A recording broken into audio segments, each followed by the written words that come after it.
আজ তোমাদের দেখাবো খুব সুস্বাদু একটি জলখাবারের দোকান, যেখানে আমাদের বঙ্কিম কাকু খুব কম টাকায় সুস্বাদু পিঠাই পরোটা এবং ঘরোয়া স্বাদের ঘুগনি খাওয়াচ্ছেন। আমি নিয়ে নিয়েছিলাম 150 গ্রাম পরোটা, সাথে ঘুগনি ও একটি ডিম পোচ। আমি একটু এই গরম গরম পরোটা ছিঁড়ে নিলাম এবং এই ঘরোয়া স্টাইলের ঘুগনিতে একটু চুবিয়ে মুখে পুরে দিলাম। এত সুন্দর স্বাদ ছিল তরকারির এবং পরোটার সাথে জমে যাচ্ছিল সকালটা। তারপরে আরেকটু খেয়ে নিলাম এবং তোমাদের প্রফেশনাল ফুড ব্লগারদের মতো তোমাদের ডিমটা আমি একটু নেড়ে চেড়ে দেখে নিলাম। তোমরা দেখতেই পাচ্ছ এত সুন্দর সফট আর এত সুন্দর নরম হয়েছিল ডিমটা, যে কি বলবো।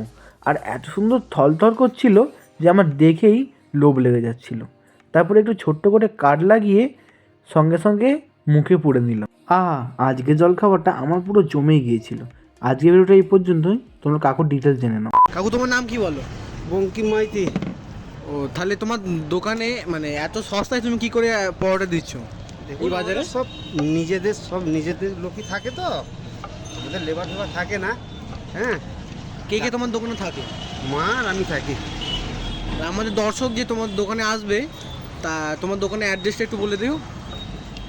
Uluberia Manasatala, BJP party office.